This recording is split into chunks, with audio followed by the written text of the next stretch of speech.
Why is P. Markup promoting Dime Square writer girlies? But I think what she means to ask is, grown men used to go to the movie theater and sit and watch a guy tap dance. what are some of your favorite Substacks? Oh, good Lord. I mean, it's a giant. Where do I even start?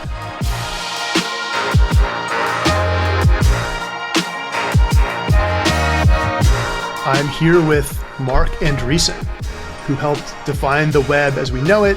He's founded multiple billion-dollar companies. He's a legendary VC and champion of the tech industry. Marc, thank you for coming on my Substack. Awesome. It's great to be here. It seems to me that you could kind of care about anything, but you've always cared a great deal about media. Mm-hmm. Do you think that's true, and why is that? Yeah, I mean, so part of it probably is I grew up in a somewhat media-starved environment. So maybe it was a story of media deprivation. But, I grew up in the rural Midwest in the 70s. And there was a great scene in one of the X-Men movies where they travel back in time to the 1970s. And the Beast, who's the character who's a super genius, shows Professor X his surveillance station that he has to monitor global events. And he's got it all rigged up with like TVs and early VCRs. And he brags and he says, "We have all three television networks and PBS." And so that was kind of the environment I grew up in. We had all three television networks. We did not have PBS. It was pre cable, pre internet, pre everything. I knew about this. These things called bulletin board systems, BBSs, but long distance calls were $1 a minute in those days, and that was pre-inflation. So that was $5 a minute or something, or $3 a minute or something now. So it's just like completely out of reach economically. And by the way, even if you could dial into a BBS, it's a 300 baud, 300 bit per second modem. So not really feasible. In those days, the modems were what were called acoustic couplers, and so you would actually have an old style wired telephone handset that you with a big cord, and you hold it up to your ear, and then you would literally put that handset in these two plastic cups, and that was your modem. So and then look, there was basically the local newspaper. There were basically the concept even of a national newspaper really didn't exist at that point. Business people maybe read the Wall Street Journal, but even the New York Times was mostly at that point still a local paper. And then there were, 3 news magazines that came out weekly, and that was basically it for the entire media environment. It's actually like pretty shocking how different the world we live in today is, and I think we're a little bit like the boiled frog, in that we're still adjusting to like this incredible environment of just completely bountiful media and information and connection, and it just keeps exploding around us. But like it was not. There are many, many, many people. Let's say a very large percentage of the American population of voting age grew up in just an extraordinarily different environment, and so I was always just super curious and wanted to understand the world, and so the opportunity to both the opportunity to be an avid consumer of media, but also to help create new channels has been really fun. It's funny that 300 baud modem probably felt about the same speed as waiting for ChatGPT now to spit out its answer. That is what it was like. It was like, well, I'll tell you. So when we developed Mosaic in '93, the standard still was the fast modems in 1993 were still 56 kilobit, and so we kind of put images in the browser in web pages, and you literally on a 56 kilobit modem to watch like a JPEG image download, like you were watching it, like a lot of people were watching it download line by line. So we actually built a special feature capability of JPEGs in those days, was called interleaving. So there was this method where you could download every fourth line of the image, and then every third line, and then every other line, and then every remaining line. And so it would kind of fill in as a sequence of sweeps. And then you could render it basically in like a fuzzy block format based on every fourth line, and then make it basically come in, basically resolve into full resolution. So that was like a major feature at the time, in order to get around the fact that basically you were, sipping bandwidth through a very constrained straw. We'll talk a lot about this, but like I think the consequences of the media environment that we live in today are just like titanic, and just it's like profoundly different than the way things were like a very short time ago. How important do you think harnessing media is for tech companies in particular, and maybe tech as the little tech industry to defend itself, to prosecute its aims, that kind of thing? Basically the tech industry, and I would say both actually big tech, but also startups, what we now call little tech. Basically from inception, and the tech industry in its modern form kind of started in the late 50s, early 60s. Companies like Hewlett Packard and Fairchild, and then Intel, and then ultimately Microsoft and all the others. And so it's basically 60 years old. From basically inception through about 2010, I think that we were almost entirely off the radar of what I would describe as the political system. It just nobody cared, and so the overwhelming narrative through that period was tech startups are basically cute and fun and fuzzy and fun to play with, and create Right. jobs, and everybody likes the products, and Which suits the kind of people who start these things just fine. yeah, exactly. Generally. It's great. It was great. There's a marsupial famously in an island off the coast of Australia called the quokka. And the quokka is it's like a little I don't know, little panda type little marsupial. It's like a cross between like a panda and a kangaroo. It's this tiny little friendly thing, and quokkas are kind of famous in ecology for they have no the island. They're on one specific island, and they have no natural predator. And so if you go to this island, the quokkas literally will wild quokkas will just wander up to you and hug you and want to be your best friend. They're completely unprepared for the introduction of a fox, right? And so by the way, they're also famously polyamorous, which is also anyway. So The parallels abound. they have a great time as long as no predators are introduced in the island. They have a wonderful life. But the first time somebody drops a fox in that island, it's going to be quokka genocide. So we were quokkas. We were quokkas. Everything was great. Everybody loved us. It was all fantastic. And quite frankly, I think that was basically it was great while it lasted, but it was a misapprehension. I blame us for basically and myself for being surprised by the change. And basically the change started in about 2010. And the change basically was it turns out that what we all build really matters. And specifically, it turns out what we build really matters to the shape of society. And as a consequence of mattering to the shape of society, it matters to the sort of power structure of society. So who's in charge, who gets to make decisions, what the sources of authority are. And then as a consequence of that, it really matters to politics. And it's just whenever you're going to have... And look, there was a long history here that we should have figured out a lot earlier, which is newspapers have always been a very, politically loaded topic. Television was always a very politically loaded topic. Basically anything in the past that actually touched this kind of, you might call triangle of basically society, power, and politics, was going to come under fire, was going to end up being an object of controversy, and there would end up being pressures, and that's just good or bad. It's just a consequence of just the way the world works. And so I would say we discovered the very hard way that we were one of those. And I think it's been now we're coming on kind of year 15 of trying to basically kind of reconcile and adapt to what that is. And to your question, at the core of that is media, and is specifically digital media.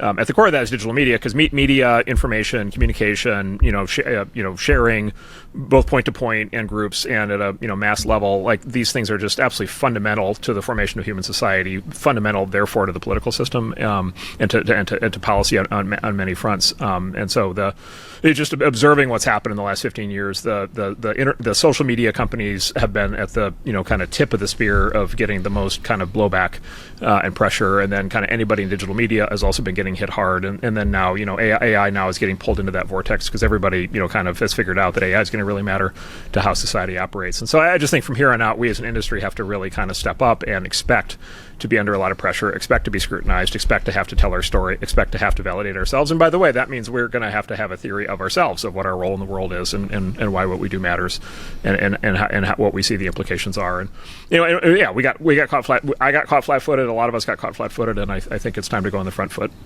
Do you think that means, as our mutual friend Lulu suggests, that it's incumbent on startup founders to go direct? Basically, the idea that you can kind of indefinitely build in the quiet and not worry about politics or not worry about the broader media ecosystem, that those days are over. And if you're trying to make something that's going to change the world, you actually have a responsibility and a necessity to tell your story yourself. Yeah, you absolutely have to. She's totally right, and you absolutely have to. And I would say, like, I hate just agreeing with anybody, but if I'm ever going to agree with anybody, it's Lulu. And I will with you there. And I will just say also, like, she is very unlike most of her peers and colleagues in her field of communications and public relations, and so the public affairs. And so there's just, like, she's right. Many of her colleagues and peers are still, in my view, they're just behind. They're just behind the times. We could talk about why that is, but they're just behind. I'm also proud I have a bunch of very sharp partners at my firm also who are really on the leading edge here. So there are people who have really figured this out, but there are a lot of people who still have not figured this out. And yeah, so I think she's right. And I think the reason she's right is just make 2 points. One is, look, there's always been a principle of marketing for companies, forever, for anything in the world forever, which is basically you either set your own narrative or it gets set for you.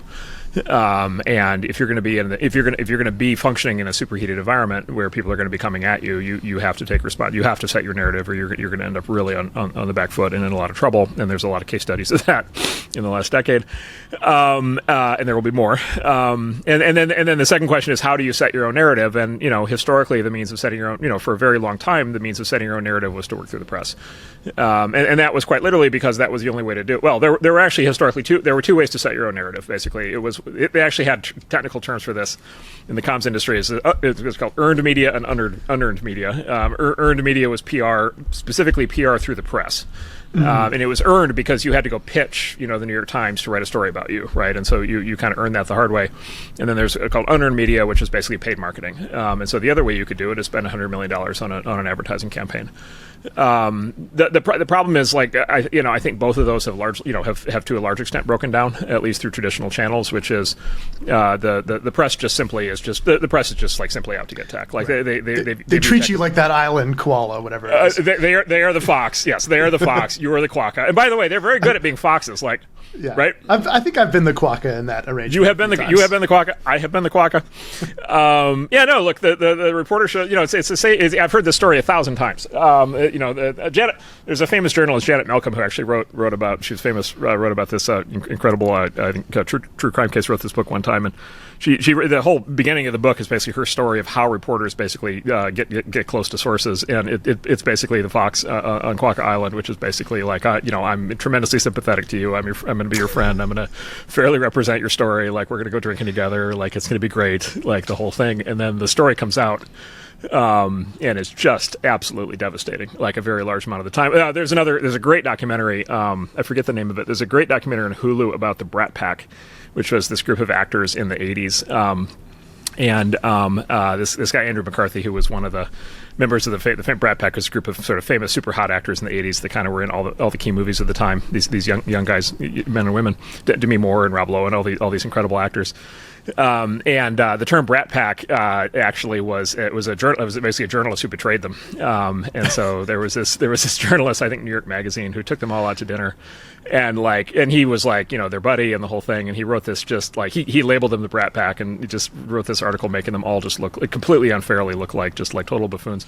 Anyway, so McCarthy actually goes around the country in the modern era, and he goes back to all the members of the Brat Pack, who are now these legendary actors, 40 years later that we've all heard of, and sort of doing the retrospective on what happened. And then he interviews the reporter, and he tracks this guy down in retirement, and this guy's kind of like, I probably shouldn't have done that. I was probably really unfair. I realize now I really ruined a lot of friendships. Like, oh, my bad, right? But it was the biggest story of his life, right? So anyway, point being, look, it's not always like this, but there's a lot of this, and so it's just like that just like works much less well than it used to. And then the problem with unearned media, paid media, and look, a lot of companies still do this, and we're involved in a lot of companies that are in this business. But look, at least through traditional media channels like TV ad campaigns, just the audience on TV. I mean, the audience on TV now is monotonically aging 1 year for every year that passes, right? And so the average viewer of a TV show now is for a lot of shows and channels is like now in the literally people in their 70s as the average age. right? And if your average viewer is 72, right, that means you have a lot of viewers in their late 70s, 80s, and I'm sure they're wonderful people. You know, they're not going to set your narrative for the next 30 years. One hopes. Right. Well, yes. Well, maybe talk about that too. But yes, one hopes. And so it's just traditional media doesn't work. And so yeah, you have to tell your own story, which means you have to step up and do it. The good news is the tools exist to do it, and the methods exist to do it. And there's a whole new breed of professional who can help you do it. And there's new companies that can help you do it. And Substack is obviously a prime example of that. But you know, you really have to do it. And look, a lot of people are just like super uncomfortable with that, and they either don't want to do it, or they can't do it, or they just like find it too stressful or whatever. And I think they're at a real disadvantage.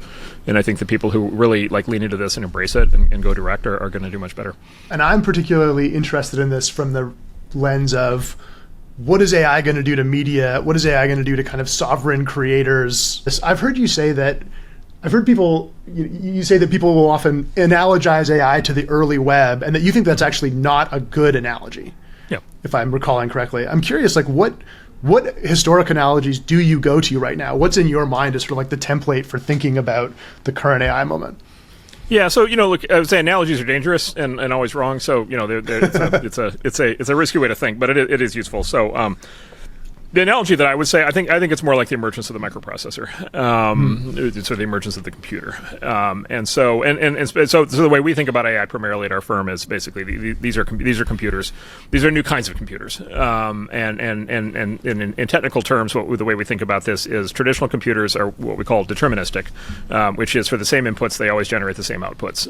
They are very good at tasks that are deterministic tasks, and so solving math equations, is the classic example, and then they do those things at extremely high speed.